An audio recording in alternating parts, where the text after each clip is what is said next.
Linear equation in two variable. आज हमें linear equation in two variables को पढ़ना है।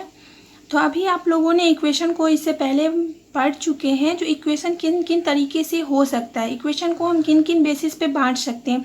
तो उसमें से हमने सबसे पहले देखा था इक्वेशन को हम दो तरीके से बांट सकते थे। एक था हमारा उसके टर्म के बेसिस पे, उसके वेरिएबल के बेसिस पे, और दूसरा था हमारा उसके पावर के बेसिस पे। तो अभी हम उसमें वेरिएबल के बेसिस पे देखते हैं। जैसे कि अगर एक एग्जांपल की हम बात करें तो इससे पहले आप लोगों ने 6-7 में ही इस टाइप का जो भी इक्वेशन होगा उसको सॉल्व किए होंगे। जैसे कि 2x - 1 इक्वल टू, अगर हम यहाँ पे लिखते हैं 5, तो इसे अगर ऐसे करके अगर आप लोगों को दे दिया जाए तो आप लोग इसे आसानी से आराम से सॉल्व कर सकते हैं। तो इस कंडीशन में हम देखते हैं 2x इक्वल टू हमारा -1 जो है वो उस तरफ जाएगा, तो क्या हो जाएगा 5 + 1 यानी 2x इक्वल टू कितना आ जाएगा 6, यानी x इक्वल टू 3। इसमें हमारे लिए जो हमारा एक वेरिएबल है, यहाँ पे कितने वेरिएबल हैं, 1 वेरिएबल है। तो इस वेरिएबल को फाइंड करना हमने आराम से आसानी से कर लेते हैं। लेकिन जब इसमें 2 वेरिएबल की बात आती है तो वो 1 वेरिएबल से बिल्कुल अलग होता है। तो ये हमारा 1 वेरिएबल वाला इक्वेशन है। ये क्या है, लीनियर इक्वेशन इन 1 वेरिएबल। इसको हमने पहले पढ़ लिया, क्योंकि इस इक्वेशन में, ये जो इक्वेशन है हमारे पास, इस इक्वेशन में वेरिएबल कितने हैं, एक ही वेरिएबल है। वेरिएबल मतलब अननोन, जिसको कि हम जानते नहीं है। तो इसमें एक ही वेरिएबल है, इसीलिए इसको लीनियर इक्वेशन इन 1 वेरिएबल कहा गया है। अब जैसे कि अगर हम बात करें यहाँ पे लीनियर इक्वेशन इन 1 वेरिएबल तो समझ में आता है, लेकिन लीनियर इक्वेशन इन 2 वेरिएबल का जो है, इसका यूज़ क्यों होता है, इसका हमने इस्तेमाल क्यों करते हैं, इसका उद्देश्य क्या है, उसको समझने के लिए एक छोटा सा एग्जाम्पल समझिए। मान लीजिए एक दुकानदार कहता है, जब वो अपने पेन को, एक पेन और एक पेंसिल को जब वो सेल करता है तो उसका जो है उसका प्रॉफिट 40 रुपया होता है। तो इस इक्वेशन को समझने के लिए तो हम इस तरीके का जो हमारे पास प्रॉब्लम होता है उसको समझने के लिए तो हम लीनियर इक्वेशन इन 1 वेरिएबल से काम नहीं चला सकते हैं, क्योंकि यहाँ पे दो चीज़ पूछा गया है। ये दुकानदार कहता है वो एक पेन और एक पेंसिल को बेचता है तो उसे 40 रुपये का जो है वो मुनाफा करता है। यानी कि अगर हम पेन को मान लें x, पेन का कॉस्ट मान लें x रुपीज़, और पेंसिल का कॉस्ट मान लें y रुपीज़, तो पेन और पेंसिल का कॉस्ट मिलके कितने रुपीज़ आते हैं, 40 रुपीज़। तो पेन है x रुपीज़ का और y रुपीज़ का पेंसिल है, दोनों को जब वो बेचता है तो उसको जो है 40 रुपये लगता है प्रॉफिट। तो यहाँ पे हम देख रहे हैं हमारे पास कितने नंबर ऑफ वेरिएबल हैं, 2 नंबर ऑफ वेरिएबल है। वेरिएबल मतलब होता है जिसको कि हम जानते नहीं हो, x और y को तो हम जान नहीं रहे हैं। इसमें कितने वेरिएबल हैं, 2 वेरिएबल। तो इस टाइप का जो इक्वेशन होता है वो हमारा हो जाता है लीनियर इक्वेशन इन 2 वेरिएबल। ये इस टाइप का जो भी इक्वेशन होगा उसको हम कह सकते हैं लीनियर इक्वेशन इन 2 वेरिएबल, क्योंकि यहाँ पे 2 वेरिएबल है, यहाँ 2 वेरिएबल है। 2 वेरिएबल कहने का मतलब यहाँ पे जो है 2 अननोन है, 2 अननोन है जिसे कि हमें पता नहीं, इसी को हमें जानना है क्या करना है। यानी इसमें हमें फाइंड करना होता है, फाइंड एक्स एंड वाई। इसमें हमें क्या फाइंड करना होता है, एक्स एंड वाई। जैसे कि पिछले वाले लीनियर इक्वेशन इन 1 वेरिएबल में हमने क्या फाइंड किया था, फाइंड एक्स। और इसमें हमने क्या देखा था, इसमें सिर्फ एक ही वेरिएबल थे, क्या थे, एक ही वेरिएबल थे। और इसमें जो है एक वेरिएबल के लिए एक ही इक्वेशन था। यानी ये इस टाइप से आप लोग एकदम से दिमाग में फिट कर लीजिए। जिस इक्वेशन में आप लोगों से पूछा जाता है वेरिएबल को फाइंड करने के लिए, तो उसमें पहले ये सर्च कर लीजिए उस इक्वेशन में वेरिएबल कितने हैं। अगर एक वेरिएबल है तो एक ही इक्वेशन से आपका जो है सॉल्यूशन निकल जाएगा। अगर यहाँ पे 2 वेरिएबल है तो यहाँ 2 वेरिएबल है और इक्वेशन तो एक ही गिवन है, तो इससे हमारा इसका सॉल्यूशन नहीं निकलेगा। यानी 2 वेरिएबल होने के लिए हमारे पास 2 इक्वेशन चाहिए, 2 वेरिएबल होने के लिए हमारे पास 2 इक्वेशन चाहिए। अगर कोई ऐसा हम प्रॉब्लम लेते हैं जिसमें 3 वेरिएबल हो, जैसे x + y + z, तो इसमें 3 इक्वेशन चाहिए। 3 वेरिएबल को सॉल्व करने के लिए 3 इक्वेशन चाहिए। तो जैसे इस पे थोड़ा सा और ध्यान दीजिए, हमारे पास लीनियर इक्वेशन इन 2 वेरिएबल है, यानी x + y = 40। और हमें अगर इस कंडीशन में कहता है x और y का वैल्यू फाइंड करने के लिए, तो हमारे पास क्या क्या वैल्यूज़ आते हैं वो देखिए। अगर हम इस इक्वेशन में, इस वाले में x इक्वल टू अगर 10 रखते हैं तो y इक्वल टू हमें कितना आता है, 30। यानी अगर पेन का दाम हो 10 रुपया तो पेंसिल का हो जाता है 30। अगर इसी में अगर पेन का दाम, x का दाम हम मानते हैं 11 रुपया, तो y यानी कि पेंसिल का दाम हो जाता है 29 रुपया। अगर इसी में हम x का दाम मानते हैं, x पेन जो है हमारे पास उसका कॉस्ट अगर हम 20 मानते हैं तो y का भी कितना आ जाता है, 20। तो हम यहाँ पे क्या देख रहे हैं, अगर टू वेरिएबल वाला इक्वेशन है, अगर उसमें एक ही इक्वेशन दिया रहता है तो हमें उसका सॉल्यूशन नहीं मिल पाता है। इस कंडीशन में हमारे पास कितने सॉल्यूशन आ रहे हैं, बहुत ही ज़्यादा, इनफाइनाइट नंबर ऑफ सॉल्यूशन आ रहे हैं। कितने नंबर ऑफ सॉल्यूशन आ रहे हैं, इनफाइनाइट नंबर ऑफ सॉल्यूशन आ रहे हैं। तो इसमें कोई एक पार्टिकुलर सॉल्यूशन नहीं आ रहा है। तो अगर इसमें हमें पार्टिकुलर सॉल्यूशन चाहिए हो तो इसके लिए हम क्या करेंगे, एक और एग्जांपल लेंगे, इसी के साथ एक और एग्जांपल लेंगे। जैसे कि x + y = 40 हमको दिया ही है, और इसी में एक और इक्वेशन अगर हम ले लेते हैं x - y = 20, यहाँ पे दो इक्वेशन अगर हम ले लेते हैं तब हम दोनों इक्वेशन को सॉल्व करके पेन और पेंसिल का दाम जो है वो आराम से निकाल सकते हैं। तो इस बात को एकदम क्लियर समझ लीजिए, जब एक इक्वेशन हमारे पास रहता है तो उससे हम एक equation, linear equation in one variable के लिए एक इक्वेशन चाहिए, टू वेरिएबल के लिए हमें टू इक्वेशन चाहिए। जब दो इक्वेशन रहेगा तभी हम उस दोनों वेरिएबल को फाइंड कर सकते हैं। इसमें अभी हमने देखा था एक ही इक्वेशन था। जब एक ही इक्वेशन हो तो यहाँ पे नंबर ऑफ सॉल्यूशन इनफाइनाइट, बहुत ज़्यादा नंबर ऑफ सॉल्यूशन आ जाते हैं। तो एग्जैक्टली हमें नंबर ऑफ सॉल्यूशन नहीं मिलता है। एग्जैक्टली नंबर ऑफ सॉल्यूशन मिलने के लिए हमें चाहिए दो इक्वेशन। अब देखिए, अगर हम यहाँ पे एक चीज़ पूछे, एक इक्वेशन हमने लिखा है जैसे x + y = 10, ये एक इक्वेशन है। इस इक्वेशन को आप कितने तरीके से लिख सकते हैं, इस इक्वेशन को आप कितने तरीके से लिख सकते हैं, बहुत सारे तरीके से। एक बार हम करेंगे क्या, इस इक्वेशन को 2 से मल्टीप्लाई कर देते हैं। तो जब इस इक्वेशन को हम 2 से मल्टीप्लाई करते हैं तो हमारे पास क्या आता है, 2x + 2y = 20 आता है। फिर मन चाहे तो इस इक्वेशन को हम 3 से मल्टीप्लाई कर दें। 3 से मल्टीप्लाई करेंगे तो क्या आएगा, 3x + 3y = 30। तो यहाँ पे हम देखते हैं एक इक्वेशन को जो है बहुत सारे अलग अलग तरीक़ों से लिखा जा सकता है। एक इक्वेशन को बहुत ज़्यादा अलग अलग तरीके से लिखा जा सकता है। तो अगर आपसे ये पूछा जाए, अभी जो हमने दो इक्वेशन लिखा है, क्या ये दोनों इक्वेशन हमारे पास न्यू इक्वेशन है या न्यू इक्वेशन है? ये जो दो इक्वेशन हम लिखे हैं, क्या ये न्यू इक्वेशन है? तो नहीं, यहाँ पे हमें कोई नया इक्वेशन नहीं मिला है। पुराने वाले इक्वेशन को ही हमने अलग अलग तरीके से लिखा है। तो इस स्थिति में अगर हमसे कहता है, जो इस इक्वेशन को अगर कहता है सॉल्व करने के लिए, यानी x + y = 10 और 2x + 2y = अगर कहता है 20, इसको सॉल्व करने के लिए, तो इसको हम सॉल्व ही नहीं कर सकते। इसमें बहुत ज़्यादा इनफाइनाइट, इसमें जो है हमें इनफाइनाइट नंबर ऑफ सॉल्यूशन आएंगे, इसमें इनफाइनाइट नंबर ऑफ सॉल्यूशन आएंगे, क्योंकि दोनों इक्वेशन क्या है, दोनों इक्वेशन तो एक ही है। तो एक ही इक्वेशन को सॉल्व करने के लिए बहुत ज़्यादा सॉल्यूशन इसके आ जाते हैं। तो इस इक्वेशन को हम सॉल्व नहीं कर सकते हैं। Method to solve pair of equation. अब हम ये तरीका देखेंगे, जो दो पेयर ऑफ इक्वेशन दिया रहे तो उसको हम किस किस तरीके से सॉल्व कर सकते हैं, यानी कि दो इक्वेशन है उसको हम किन किन मेथड से सॉल्व कर सकते हैं। तो इसमें प्रायः दो ही मेथड है, एक मेथड होता है ग्राफिकली और दूसरा होता है अलजेब्राइकली मेथड। तो इसमें हम पहला एग्जाम्पल ले लेते हैं। फर्स्ट एग्जाम्पल ले रहे हैं, एक कोई इक्वेशन है हमारे पास x + y = 2 और दूसरा इक्वेशन है हमारे पास 2x + 2y = 4। तो यहाँ पे इसको लिखने का एक तरीका होता है। अगर अलजेब्राइकली इस इक्वेशन को रिप्रेजेंट करना है, इसका फॉर्मेट बनाना है, तो इसका फॉर्मेट क्या हो जाता है, a1x + b1y, और यहाँ पे प्लस c को इधर भी = के इस तरफ भी ला सकते हैं या = के उस तरफ भी रहने देते हैं, इससे कोई फ़र्क नहीं पड़ता है, प्लस c1 = 0। ये हमारा एक फॉर्मेट बनता है एक इक्वेशन के लिए। अगर दो इक्वेशन लिखना हो तो उसका हम फॉर्मेट दूसरे का लिखेंगे, a2x + b2y + c2 = 0। ये हमारा एक फॉर्मेट बनता है किसी भी इक्वेशन को लिखने का। यहाँ पे देखिए, ये जो इक्वेशन लिखा है ये भी तो इसी फॉर्मेट पे लिखा है ना। यहाँ पे a1 = 1 है और b1 = b1 ही है, और c1 = यहाँ अगर ये इस तरफ आता है तो -2 है। अगर हम दूसरे इक्वेशन की बात करें तो यहाँ भी a2 = 2 है, b2 = b2 है और c2 = क्या होंगे, -4 होंगे। तो ये एक फॉर्मेट बनता है लिखने का।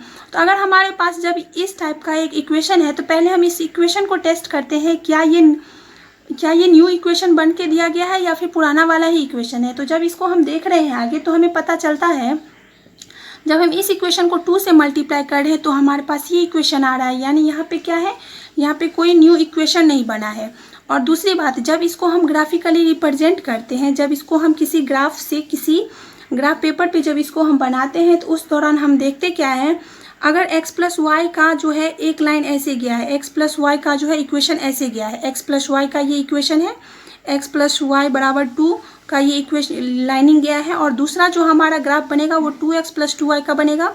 तो हम देखेंगे वो भी जो है इसी के ऊपर एकदम से चला जाता है, यानी कि 2x प्लस 2y जो है ये भी इसी के ऊपर ही आ जाता है। तो इस दौरान हम देखते हैं यहाँ पे इसका नंबर ऑफ मेनी सॉल्यूशन है, यहाँ पे बहुत ज़्यादा इनफाइनाइट नंबर ऑफ सॉल्यूशन है, क्योंकि एक ही लाइन पे दूसरा लाइन चला गया है। तो ग्राफिकली तरीके से भी हम फाइंड कर सकते हैं। और यहाँ पे 1 मिनट आप सोचिए, क्या ये हमारे पास न्यू इक्वेशन है?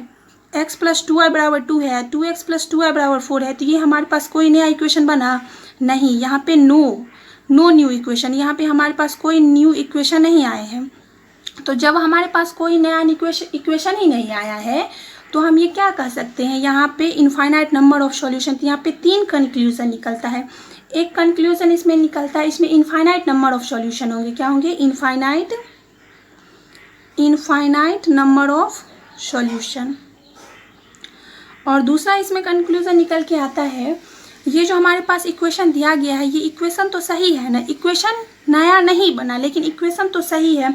तो इक्वेशन जो हमारा राइट है, सही है, तो इसी का एक मीनिंग होता है कंसिस्टेंट, यानी कि ये इक्वेशन हमारा क्या है? कंसिस्टेंट है, सही इक्वेशन है यानी कंसिस्टेंट है। और तीसरा हमारे पास निकल के आता है इसका जो, अगर इसमें हम a1/a2 फाइंड करते हैं अलजेब्राइक की मेथड से, तो a1/a2 बराबर b1/b2 बराबर c1/c2 आता है, यानी कि तीनों का रेशियो जो है वो इक्वल है। यहाँ अगर a1/a2 लिखते हैं तो a1/a2 की जगह आ जाएगा 1/2, b1/b2 की जगह भी आ जाएगा 1/2, और c1/c2 की जगह 2/4 आता है, और इसको काटते हैं तो ये भी 1/2 के बराबर होता है। तो दोनों तरीके से हम फाइंड कर सकते हैं। अगर अलजेब्राइकली कहता है तो हम सीधे यहाँ a1/a2, b1/b2 और c1/c2 तीनों निकाल के उसको कंपेरिजन कर देंगे। अगर तीनों बराबर होता है तो हम कह सकते हैं वो हमारे पास कंसिस्टेंट है। कैसा है? कंसिस्टेंट है। और इसमें क्या होता है? Number of many solution, infinite number of solution होते हैं। इस चीज़ को याद रखिएगा, इनफाइनाइट नंबर ऑफ सॉल्यूशन, और ये कंसिस्टेंट है। और दूसरा एग्जांपल अगर हम ले रहे हैं यहाँ पे, एक दूसरा हम एग्जांपल यहाँ ले रहे हैं, उस एग्जांपल में, इस एग्जांपल को भी दोनों तरीके से सॉल्व करना है। तो दूसरा एग्जांपल, एक कोई सा भी एग्जांपल ले लीजिए। एक हमने ले लिया है x plus y equal to 2, और एक हमने लिया है 2x plus 2y equal to 15। तो यहाँ पे जब हम दोनों को तुलना, पहले सबसे पहले हमारा यही काम रहेगा इक्वेशन को चेक करना। कोई सा भी इक्वेशन होगा उसको हम चेक करके ही बता सकते हैं क्या होने वाला है। तो इक्वेशन को पहले हम चेक करते हैं ये इक्वेशन हमारे पास सही है कि नहीं है। तो x plus y equal to 2 है, और जब इसको हम मल्टीप्लाई करते हैं 2 से, तो 2x plus 2y equal to यहाँ 4 आना चाहिए, जबकि यहाँ 15 लिखा है। यानी कि ये जो हमारे पास इक्वेशन है, ये इक्वेशन कैसा है? ये इक्वेशन ही हमारे पास रॉन्ग है। क्या है? इक्वेशन ही हमारे पास रॉन्ग है। और जब इक्वेशन ही रॉन्ग हो तब उस समय में क्या होगा? सॉल्यूशन, उस समय में कितने सॉल्यूशन आएंगे? उस समय में जो है कोई भी सॉल्यूशन नहीं आएगा, नो सॉल्यूशन। क्या होगा? No solution. और जब इसमें भी हम a1/a2 और b1/b2 और c1/c2 फाइंड करते हैं तो चलिए देखिए क्या सब आता है। a1/a2 तो 1/2 आता है, अब b1/b2 b1/2 आता है, और c1/c2 जो है -2/-15 आता है। तो माइनस माइनस तो कट गया। तो इस कंडीशन में हम देख रहे हैं a1/a2 जो है b1/b2 के बराबर है, लेकिन वो c1/c2 के बराबर नहीं है, और इक्वेशन हमारा गलत दिया हुआ है। इक्वेशन ही जब हमारा गलत है तो इसमें क्या हो जाता है? No solution. इसमें कुछ भी सॉल्यूशन नहीं होगा। और जब इसका नो सॉल्यूशन आ जाता है तो ये कौन सा इक्वेशन बनता है? No solution. अगर इसका आप बनाते हैं ग्राफ, तो ग्राफ मेथड से आप देखिएगा, अगर एक इक्वेशन का जो है आपको x plus y equal to अगर 2 गया है, पहला इक्वेशन का ये लाइन बना है, और दूसरा इक्वेशन जब देखिएगा तो वो क्या बनेगा? पैरेलल ही जाएगा, 2x plus 2y equal to 15। तो इसमें क्या होता है? पैरेलल लाइन जाती है। पैरेलल लाइन जाने का मतलब हो गया उसमें जो है नो सॉल्यूशन, एक भी सॉल्यूशन ही नहीं मिलता है। इस कंडीशन में भी क्या निकल के आते हैं? No solution. तो ग्राफिकली तरीके से भी आप रिप्रेजेंट करके देख सकते हैं, इसमें सॉल्यूशन ही नहीं है। और अलजेब्राइकली तरीके से भी देख सकते हैं, a1/a2 बराबर b1/b2 तो है, लेकिन वो c1/c2 के बराबर नहीं है, यानी इसका सॉल्यूशन ही नहीं है। और जब इसका सॉल्यूशन ये नहीं है, यानी इक्वेशन ही हमारे पास गलत दिया हुआ है। जब इक्वेशन ही गलत है तो ये कौन सा इक्वेशन हो जाएगा? ये इनकंसिस्टेंट जो है वो इक्वेशन हो जाएंगे, और इसका सॉल्यूशन बहुत सारा सॉल्यूशन जाएगा। और ये लाइन कैसा बना है? ये पैरेलल लाइन बनी है, पैरेलल लाइन बनी है।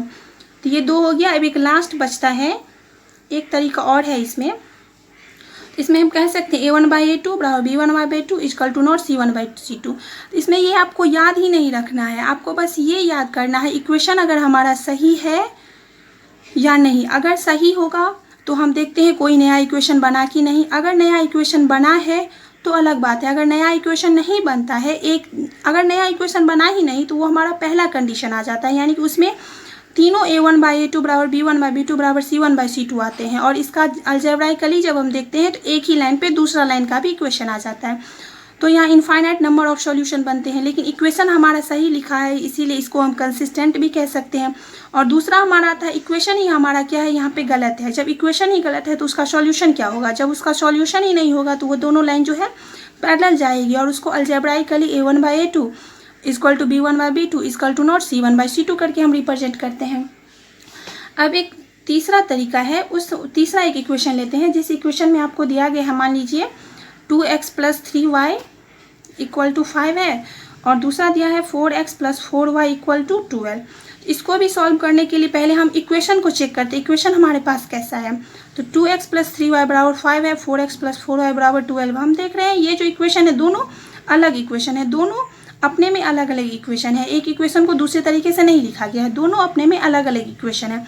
और दोनों इक्वेशन हमारे लिए क्या है? दोनों हमारे लिए जो है राइट इक्वेशन है। और जब ही ये राइट इक्वेशन होगा तो ये कौन सा इक्वेशन जाएगा? कंसिस्टेंट। कंसिस्टेंट का मतलब ही होता है सही। दोनों इक्वेशन तो सही है ना, तो ये हो गया हमारे पास कंसिस्टेंट। और जब इसको हम ग्राफिकली सॉल्व करते हैं तो हम देखते हैं पहला वाला जो लाइन का इक्वेशन जाएगा, जैसा भी जाए, ये पहला हो गया मान लीजिए 2x + 3y इक्वल टू 5। और दूसरा वाला अगर लाइन का सॉल्यूशन जाता है तो वो जाएगा 4x + 4y बराबर 12। तो इस कंडीशन में हम देखते हैं दोनों लाइन आपस में कहीं ना कहीं एक जगह आके जरूर काटती है ग्राफिकली मेथड से। तो जब एक जगह आके एक पॉइंट पे काटे तो इसका तो एक सॉल्यूशन आ गया। इस कंडीशन में क्या आ गया? ओनली वन सॉल्यूशन, एक सॉल्यूशन इसका आ गया है। और दूसरी बात है ये क्या है?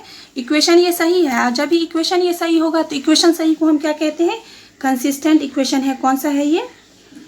कंसिस्टेंट इक्वेशन है। और जब इसको हम अलजेब्राइकली रिप्रेजेंट करते हैं, यानी a1/a2 और b1/b2 और c1/c2 फाइंड करते हैं, देखिए क्या आता है। a1 के जगह पे आएगा आपको 2/4 और b1/b2 के जगह पे 3/4। यहीं पे हम देख लिए हैं ये दोनों जो है इक्वल नहीं है। और जब a1/a2 equal to not b1/b2 हो तो यहाँ पे हम कह देंगे उसका एक सॉल्यूशन आता है। और ये सॉल्यूशन कैसा है? कंसिस्टेंट है। जब इसको हम ग्राफिकली मेथड से सॉल्व करते हैं तो एक जगह पे ये दोनों इक्वेशन आके कट करता है। और इसको अलजेब्राइकली कहता है सॉल्व करने के लिए। तो आपको कुछ नहीं करना है, a1/a2 और b1/b2 फाइंड कर लेना है। दोनों में देखना है कि दोनों इक्वल है या नहीं। अगर इक्वल नहीं है, a1/a2 equal to not b1/b2, तो हम कह सकते हैं ये हमारे पास यूनिक सॉल्यूशन है। इसका क्या है? सिर्फ एक ही सॉल्यूशन है। तो इस तरीके से हमने देखा है जो इक्वेशन को हम कैसे सॉल्व करते हैं। और इक्वेशन को सॉल्व करने के लिए आपको ये कंडीशन याद करने की कोई ज़रूरत नहीं है। जो a1/a2 बराबर b1/b2 बराबर c1/c2 होगा तो इनफाइनाइट सॉल्यूशन होंगे, कंसिस्टेंट होंगे।